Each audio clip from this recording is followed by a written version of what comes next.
All right, this is Motor Spinners number 2. Now, another person that was a motor spinner or talked about motors all the time is whenever I worked in this one place, whenever we would talk about our cars, this one guy would just hear us and walk into the conversation. And he'd start telling us about this motor that he had in his garage. It wasn't a Hemi, it was one of the next sizes down. And every conversation that we'd have, we were having a problem with our car, it would become a conversation about his motor. Okay, and it really became annoying. Now with CNC, the real danger of motor spinners were they never built a CNC machine. They never figured out how to do a drawing, a DXF file. They got a hold of a demo program for drawing, and none of them knew how to draw. Okay, I had 3 years or 4 years in high school of mechanical drawing, so when I sat in front of a CAD program for the first time, it was no big deal. And it was so great because you could erase your mistakes. See, when I had to draw on paper and you made a massive mistake, you had to start the drawing over. Okay, but here's what they would do. They start off buying, getting a hold of stepper motors. And they didn't know one stepper motor from another. Or they didn't know shit from Shinola. That's the old phrase that the girls on the night shift used to hit people with. You don't know shit from Shinola. Now Shinola is a boot polish. It's black. So if you don't know shit from Shinola, think about it. All right. Anyway, they would start hoarding and collecting step-in motors. They didn't know one step-in motor from another. Then they'd get in the group and they'd read and they find out the step-in motors they've been collecting are too small, or they really weren't a step-in motor. Then you got the guys that are running around taking the DC motors out of treadmills, and they're going to rewire them. They're going to rewind them, and then after they collect a bunch of those, and they realize it really won't work that well with a one of the drivers that go with a servo, and with the optical coupler, it might not fit on the shaft because it's the wrong size. But you got these guys going in all directions. They're up on eBay, and they're buying up stuff, and they don't even know what they're buying up. And then they sit in the group, and I have 5 of this, and I got 3 of this. And the smarter guys would come in and say, that's no good for what you're doing. Oh, what do you mean? You know, because they don't know what they're doing. And they would collect microwave ovens, and they were going to rewire the power supply. They'd also buy battery chargers, and they were going to turn that into a power supply. And then one guy offered a toroid, a large toroid coil for making a power supply. He built a whole website around it, and then someone else copied the idea, kind of blew him out of the water before he came up with his other ideas. But they buy all the wrong things, and then they zero in on a certain stepper motors, a certain controller, and then they put the tape on the end of the shaft, and they spin them. And then they start deciding this isn't enough power for the machine they're making. This is as far as they're going to go, is buying the motors, power supply, burning out motors, burning out the drivers, sending the drivers back, telling how great the guy is that he repaired the drivers for free. It's a whole big thing. Has nothing to do with a CNC machine. Okay? And it's mind-boggling. And you're in the group, and you're trying to get people, in my case, I'm trying to get them to build a small machine first, and learn that well, first you got to build a small machine. It's easier, it's cheaper. Now, you got to learn how to do the drawings. You got to learn how to convert say the DXF to a G code file, and then you got to go back and learn how to go in the DXF or the G code and make subtle changes for tool depth and things like that. And there's so much to learn. The learning curve is so steep, it'll blow your mind. Now, I had experience on stepper motors from doing paper tape readers, used them. Card readers used them. They were everywhere. Oh, they were also on the large floppy drives. And then, yeah, most of your floppy drives had a stepper motor on it, but they're too small. But once you learn how it works, the phases, how it steps, you're all set. Same with servos. A servo motor you can hold in your hand with an optical coupler on the end with a drive works the same way as the bigger one. Slight changes, but anyway, you got the concept, you're next to go. But these guys spent the whole 5 years. Oh, I bought the best steppers, blah, blah, blah, blah, blah. And then the guy selling the the drivers had all these people believing they had shorted windings in their steppers. The whole thing was bullshit, and it was annoying. And there I am, I'm trying to get people to build a small machine. I put out a set of plans. It was a reasonable price, because the amount of, for $35 you had to do a lot of support. You had to do a lot of hand holding, and for 3 days, and then they disappear because they realize how hard it was. Okay? People don't realize how hard certain projects are because they've never finished one. There's a group of us that have websites, or have had websites, that have built projects, that have built products, that have done booklets. Okay? 1% of the world really gets into stuff. Okay? And the rest are just different levels of floundering. And they used to get really mad at me because I tell them the honest truth. I knew right away when the guy wasn't learning fast enough. The learning curve is so steep, it's unbelievable. But I had already had experience in stepping motors, controllers. I knew how to draw in CAD. So all I had to do was do a DXF, convert it over to G code, and I knew how to go in there and fix the G code because I was writing G code from scratch to run my first CNC machine. Okay, so once you know what the G codes are, when you look at it, you go, oh, that needs to be changed over there. And then you run the machine without a bit in it, and you go watch it. You make sure it goes through all its cycles without doing something really crazy. But not these guys. Oh, they bought Shoreline. Someone bought a Shoreline. They hooked the motors up to it. They ran a G code. It crashed into the bed, and then the thing would be on eBay.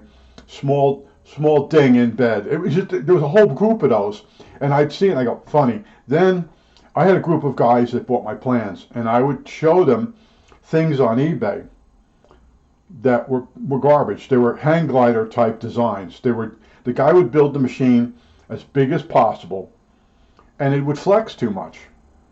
So they would write up a thing in the description how expensive the steppers are and the drivers and these linear bearings and the materials it was built with, but it was all wrong. Okay? It was crappier for $1,000 worth of equipment on it. It was crappier than a $100 Chinese CNC machine because they built it too big. And people have a tendency to always want something bigger.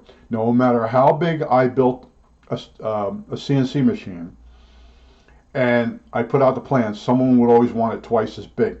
They didn't know G code. They didn't know how to build it. Okay? They didn't know how to draw in CAD. It was just, but they know they needed it bigger. Okay? That's so common. And once you learn what people are all about, you're like, why did I get in this? And you don't realize. Now, I told you on one of the previous videos that I've been reading this thing. This guy put out a pamphlet of some sort, and I read the distilled part of it. Then I started reading it. What he did was, he says, you might not be as smart as you think because you don't realize how many dumb people there really are. In other words, it's a lot more. So I used to say 50% of people are crap, just personality-wise. And then the other 25 is okay if you watch them. And then 25% is decent people. Okay? Well, I was way off. Okay? There aren't that many decent people. There are people that, if they only put up with you for a few minutes a time, they're decent. But if any extended period of time, they think you want anything or you're slowing them down, they will give you the hook. The old vaudeville hook comes out and pulls you out of the way. But I was amazed at what I ran up against, and they start emailing me vicious emails. You think you're going to do this? All right, and I did do it. And then they were even more pissed off, okay? And then I coined the phrase motor spinners. And that got to a lot of people. And that's why I'm doing it again, because I know they're still out there. Some of them are still alive. They never finished the machine. They never got the stepping motor, some of them, to spin correctly without burning something out. And it's plug and play, okay? And they couldn't do it. And that's when you learn that you got some really stupid people. And I've said that if you come out with a kit with 10 parts, there'll be people that won't be able to put it together. Okay? I watch people. trying to put different IKEA stuff together, and I always had to do it. I don't do it anymore. You know, well, I bought it at IKEA, it was a good price, and now you can't put it together. The whole thing is, you know, and it's at a 6th grade level. Let's face it, that booklet's at the 6th grade level. You have to read it, you have to stay calm, and the most important thing in life, you have to be able to read, you have to have self-discipline, and you have to have patience. And the average person doesn't have that, okay? They don't have all those skills. They developed a skill set to get a job, to make money. And a lot of them don't think they should ever have to learn anything new. And that's the other thing. When you talk to people, well, they think I'm going to keep learning stuff over. That's life. You got to keep learning new things all the time, okay?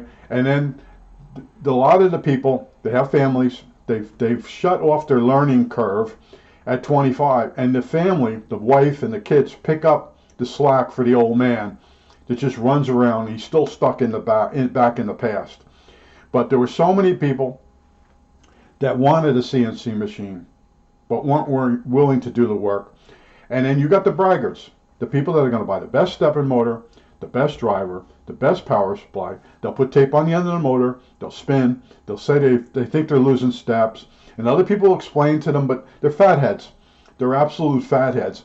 And I used to get under their skin because, you know, every month and a half I had a new type of machine out and a new design. And these guys were floundering. But I want to get back to when I would point out the different machines that were being sold on eBay and the description of the person. The person thought he was gold. You know, I use the best steppers. I use the best power supply. And I'm looking at it, and I'm looking at the materials it's made from. It's too big. And then they might say something, the machine might need some more stiffening. No, the machine needs to be cut in half and made smaller because you use materials that are too long. And all materials flex. The longer they are, every material will flex, and the longer it gets, like a diving board. You know, a lot of people see a diving board as a static thing. It's a piece of wood out into the air. But as you walk out on the diving board, halfway out, the diving board will go down about an inch. Okay? And that's the thing in your mind. You got to realize that all materials flex. And in the group, they used to argue which was better, a round column on a CNC machine or a square column. Well, a lot of times, the machine with the square column was too much money, but they'd argue it anyway. And none of them ever bought a machine. Okay? But it's a pissing contest. That's exactly what it was. And I'm in there, and I'm like, you know what? And then I'd say something, and and I'd say back to them, you know, something like, show me your machine. You know, I could show you 5 of mine. At that point, I only had 5. And then I got kicked out. And a lot of it was at that day, when the guy was warning me he was going to kick me out, my emails was down. So I got his messages that then, I'm coming up behind you, my headlights are on you, you're going down, and he kicked me out. He finally figured out how to do work the computer enough to get me out of the conference. But I saw on him, who cares, right? And then I started writing stuff on my website in different areas, and then they would read it and get mad and leave me nasty emails, you know. But they were checking my website out because I had machines. Now, I know the older names, and at least 75% of them did buy the plans from me, okay? Because after a while, they realized they didn't have a machine. They couldn't check out that new software. Now, a lot of them were making believe they were going to do AutoCAD. I won't mention the name of the company. I won't mention the name of the guy. But he gave out samples of this drawing program, and they were all struggling because they never had any drawing experience in CAD or mechanical drawing, and it was hilarious, you know. And then, you know, after you draw the tool path, you know, you got to make adjustments for the size of the tool you're going to be using. And later on, the software's got better. They'd ask you what to, but in the beginning, it was hard work. Okay, and these guys were just talking it, and I'm like, man. And at first, you know, you go, these guys must be pretty smart. And then after a while, you realize how stupid they really were when they started asking really ridiculous questions. And then one guy, he bid on eBay, and he got 2 long linear rails, and with 1 truck on it. Each rail had 1 truck, and they were like 6 foot long. and he scored like for $75, and that's unheard of. That a 6 foot long linear rail made in the United States. Uh, he had two of them, but you're not going to be able to make a machine out of that. Those linear rails were for. Well, anyway, he lays them down on the ground on a crisscross, and then he takes a picture, and the people are like, we don't know, what are you even doing, you know? And he thought he was gonna, in his head, he was designing something because he was delirious. He was in denial, but he got a great deal, and that's all he kept talking about was, I scored these linear rails. Well, first of all, you're going to need 2 trucks per rail. Good luck finding that same exact truck at a good price. Oh, it was just, I was like, holy crap. You know, meanwhile, I'm sitting there, and I come up with a design using regular, I guess it would be drill rod. And I got these homemade bearings riding on. I said, this is going to be hard to build. So at the time, I was hanging out at this company, and they had cut-off pieces of aluminum window channel. And they had, you know, they were staving it till the aluminum went up in price, and then they were going to take them to the junkyard and scrap them and get the money. So they showed me some of the pieces, and they said, could you use any of this, you know, for like a heat sink or something? I'm looking at the profile, and I memorized the profile. And then I went home, and that night I'm laying in bed, and I had the profile in my head, and I turned it around. The way it sits in a window in this mall is upside down from the way I used it. And I went back there the next day, and they gave me a piece. And I spent Thanksgiving Day with the parade on designing, back then it was called the PC board machine, PC board mill. And I was milling circuit boards out for the control. But it's a dryer, it's not a control. And I was actually had the machine making the part for the machine. And I started selling them. Then I had the boards made, which that was where the mistake was. They were too expensive to have them made in the United States, but I did. But my first machine actually was producing the driver board for the stepper motors, okay, within a week of building that machine. And I was pumping them out and selling them, and they used big honking, was it 3055s? Or anyway, they were using a real common transistor that Radio Shack sold, and it was almost impossible to burn that driver board out that I designed. All right, and everybody kept saying, "Oh, he got that from NASA." I didn't get it from NASA. I got the circuit from a paper tape reader that I had worked on, and I had some of the boards, and I moved it over. I did change the way the output 3055s. Anyway, tip 3055s, tip 30s, tip. That's funny. I'll remember it the moment I get off the video. But in other words, I made the thing bulletproof, and it had dropping resistors in the motors, and they were Radio Shack large 8-ohm droppers. I did everything so people could go buy it. And in the beginning, the first guys that built really wanted a CNC machine. They didn't mind the steep learning curve. But as time went on, there were people, I don't have any tools. So I started making everything hardware store part materials and simple hand tools. And then another website sprang up with the exact same, yeah, you can build this with hand tool. He went out of business. He didn't realize how expensive it was to ship one of his machines. And if one of them got broken, how much profit he would lose. Well, anyway, because he didn't know how to pack correctly. I was going at it, I'm going to sell sheets of paper with information on it. All right? It's like printing money. But then printing ink went up, and you know, so many things happened that went against what I was trying to do. But in the interim, you know, you got the some of the guys that were motor spinners actually contacted me, and they actually got what I was actually trying to do. And they said, yeah, I bought this, I bought that. I can't afford a machine. And I told you in one of the past videos, they were starting to suck up manual bridge ports, the cheap ones.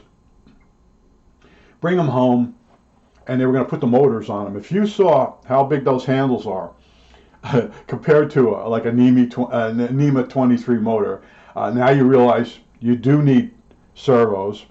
Will you get all the bugs out of the system? And you know, the guys are saying, no matter what I do, my servo keeps erroring. I can't say error. Keeps making errors. And I was just sitting there like, holy crap, you know. And they never finish. Now they got this Bridgeport manual milling machine in their cellar or in their garage. And I told you the last time, the one guy brought one home, took pictures of it, named it Bridget, started realizing he couldn't fit it in the garage or it wouldn't fit in the cellar or whatever.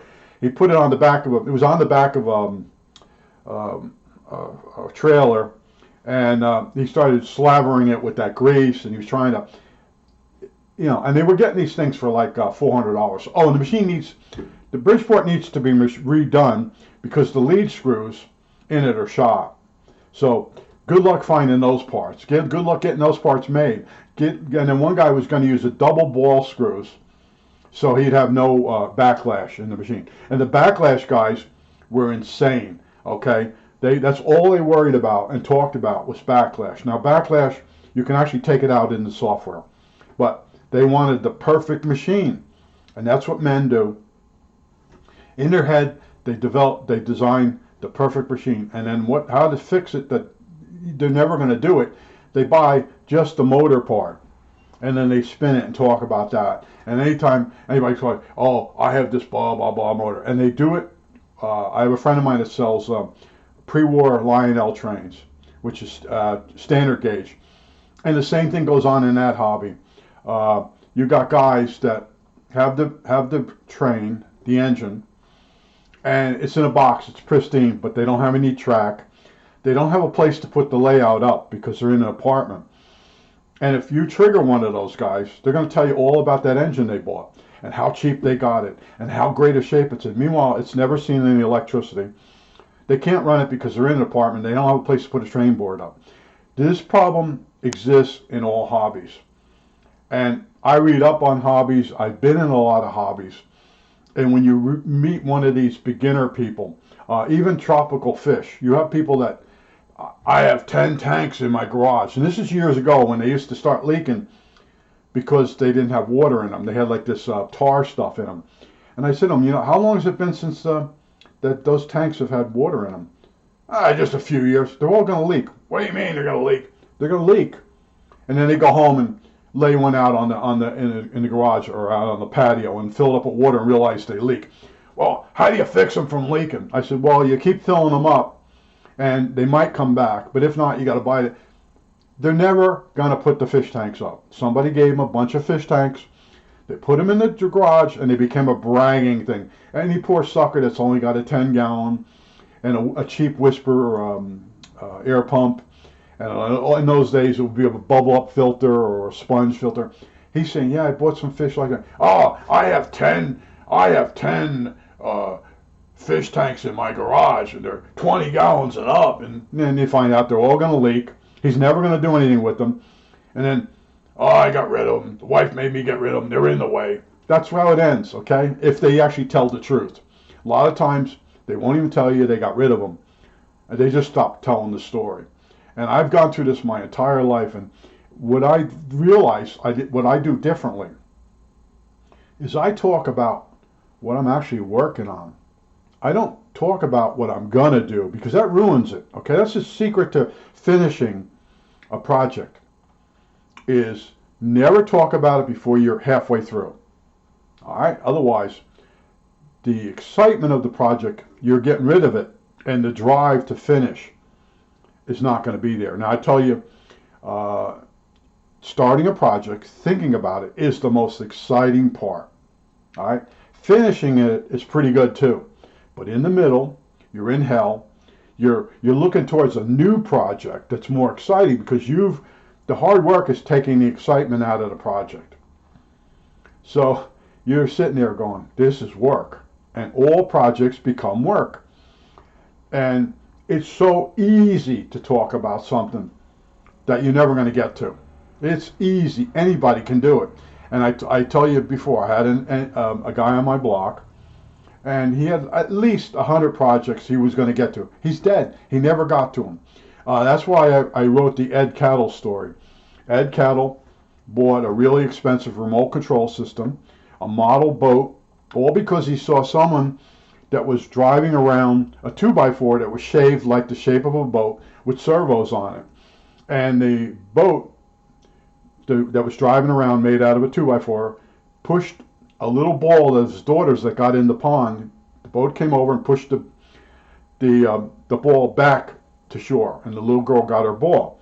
So this guy, seeing that, went home, and he couldn't just buy a 2x4 and shave it down, put some servos on it, and have it done. No, he had to have the best.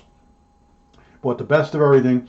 And the reason he was telling me the story, he was afraid that what I was working on, I was going off on a tangent, and I sort of was. I was building circuit boards, and I built from scratch a drill press that made no noise, so I could drill at night when my parents were asleep. And he was explaining to me how you can go off on a tangent, or you can go too big and then never finish. And he was telling me from experience, and then when he told me, it went in my head and it registered. I realized, yes, I had gotten the drill press to where I wanted it, and then I was having problems with a thermistor not reading linearly because I coated it with epoxy. They said to coat it with rubber cement to make it waterproof. Well, I coated it with epoxy to make it waterproof. Well, the epoxy wouldn't let the thermistor expand and contract correctly, so you get a non-linearity. Well, nobody, including the thermistor companies, could help me. Well, and I told them I was coating it with epoxy. It hit me one day. I was sitting one day and I said, you know what? I bet that epoxy's causing the problem. So I looked at a sensor used on a Radio Shack thermometer, and it was the thermistor was inside a plastic tube, and it was just suspended in there in the air. And it takes a little bit longer for it to settle out with each temperature change, but the thermistor will read extremely linearly. But when I was talking to Ed, every night I was saying, I can't figure this out, I can't figure it out. And then he told me which is called the Ed Cattle story, about how his, and then the punchline was, I said, how'd you make out with the boat and the remote control? He says, well, he says, I never built the boat, and that little girl, his daughter, she just graduated college. And that's what I did. When I go into a project, I stay with it, and it gets extremely brutal. Okay, I'm in one now. What's wrong with it now? It's a transmitter. It's missing parts, and I found a shaft that's bent. This shaft is bent. Now, can I straighten the shaft out? I'm going to think about it. Right now, I've been cleaning it up, and I was looking at the motor spinner MOTORSPINNERS, and I said, you know what? I really didn't tell the full story, but it exists in every field. And people jump from hobby to hobby to hobby, and they never get past square one. Let's call it square one. And it doesn't bother them because they want the excitement of the hobby. They don't get to the reward. The reward comes at the finish, and the reward is not as exciting as the start. Okay, even like my fish tank, it's got to be taken down and cleaned. Buying the fish tank, I've done this 3 times in my life. You buy the fish tank, you set it up. In this case, I had live plants. I got the right light this time. I had the money to get the right light. They came out with LED lights that actually grow plants. And I did the hobby for the 3rd time, and I did it even better. Okay? But what happens is eventually the fish tank needs to be taken down, cleaned, and put back up. And that's where I'm looking at it now. And that's the part that doesn't exist in most hobbies. Okay? If you get a boat, it has to be taken out of the water, depending on the type of boat, every year. And then you got to get it prepped for the next season. So it's sort of the same as a fish tank. But there are hobbies where, like some people do coins, and that's dead, that's dying. But in other words, you put the coins back in your safe or in your drawer, and they really don't require anything. And it's not a hobby that's really hard. You take them out, you look at them, you go down, you negotiate, you buy some coins, you come back, you get your magnifying glass out, you look at them, you put them away. And that was considered a hobby. But my hobbies that I have, they're brutally hard. You look at some of my videos, you're like, why is this guy doing this? Yes, I could just buy something. But I enjoy the adventure, but you do get screwed also. It's one thing to take a radio apart and rebuild it. The second thing is the person sells you it's smashed or bent or missing parts. That's the other bad part about it. It's not enough that you're going to have to recap it, figure out what's wrong with it, undo what other people have done to it. All right, that's not enough. What I got here is a bent shaft, or I've gotten the shaft from E-Dumpster. Okay, now I'll go read up on how to straighten a rod out. You know, like I told you in the last video, I could have my dad when he was alive take this into work, and one of the guys would slowly work that in and put it on an indicator and get it within a thousandths, and it'd come back, and the radio by the end of the week, or in this case transmitter, it would be over with. It would be done. All right. In this case, I don't really have any tools. I got hand tools. I got V blocks. And there's probably a way to do this. Now to get there were three pins. One pin to get the worm gear off. That was a tapered pin. The other two were roll pins. Okay, and I think this comes off this. This part comes off here. So this part here might not be bent. I don't know yet. I'm cleaning up. I'm getting reorganized again. I've got the house all totally cleaned except for one bathroom. A buddy of mine come up from Florida. He did the York train show. We grew up together. He lives in Florida. I live in Pennsylvania. And we lived across from each other in North Arlington, New Jersey. And we've kept in touch the last 15 years or something like that now. Well, anyway, it's amazing. He come up. We had a really good time. The weather was perfect. He decided to stay up here in a hotel rather than drive all the way back to Florida. And then we went out and drove around in the area here. And he enjoyed it. And I just happened to know someone that had a bed and breakfast. Well, anyway, we stopped there. They have a waterfall there. And he claims he never saw a waterfall up close before. It's a small waterfall. And his feet were giving him trouble. Mine do too. We could have walked over to there's a mill shop that's next to the waterfall. That's part of the mill, but maybe next time we'll do that.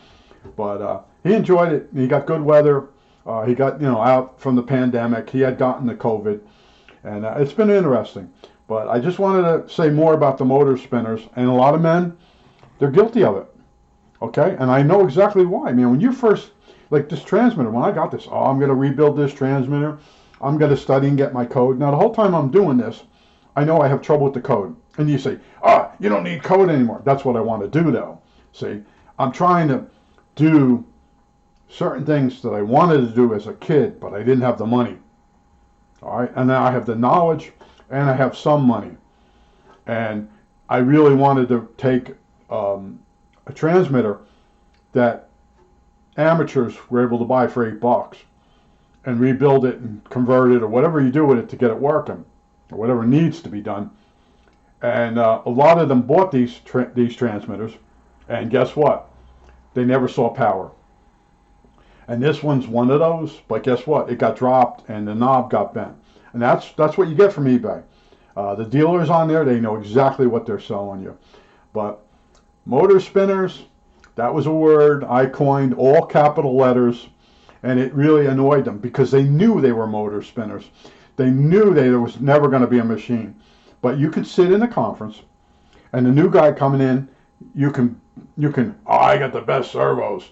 I ordered this special power supply. It's good for 20 amps. Rah, rah, rah, rah, rah. Meanwhile, my power supply was good for 3 amps. It drove little NEMA 23 motors. I used vacuum line tubing from a car for couplers. I used Delrin drive nuts instead of ball screws. Thing worked really good. Cut out circuit boards, milled out the traces, and I'm selling them. And I have engineers coming in. I'm an engineer, and he puts all his credentials on the page. And he says, you can't mill circuit boards. I said, you want to buy one? Go look on the page. It shows you exactly what it looks like. Never come back, see? You ruin their reality. And I love doing that to people because I've had to put up with those people where I worked. And they'd be up the boss's ass. I'm going to do this, I'm going to do that. And then the boss would come over to me and go, I need to talk to you. And we'd go in the room, and he'd open a drawer, and he'd show me a 2-pound bag of Hershey Kisses. And he says, that bag of Candy Kisses is yours if you go over there and straighten that mess out. And I go over there and straighten the mess out. Of course, when you know electronics and the other guy don't, you can find the problem in a matter of minutes. You straighten it out. Now that guy is PO'd at you. He's P'd. You showed him up. Now you go back in the room, you open the drawer, and you take your 2-pound bag of Hershey Kisses, and you go back over and sit down and eat them. And one guy one time, what does the Hershey Kisses have to do with it? You didn't watch the video all the way through, did you? Okay? That's the thing. I explain the story. I don't want stories. I just want the answers. Make it short and send. Why don't you go away? Why don't you do some videos and see how hard it is? Let's see what subjects you talk about. Okay? Let's see what projects you work on. Not going to happen. You're all talk. All right, I think that's it. All right, that's it.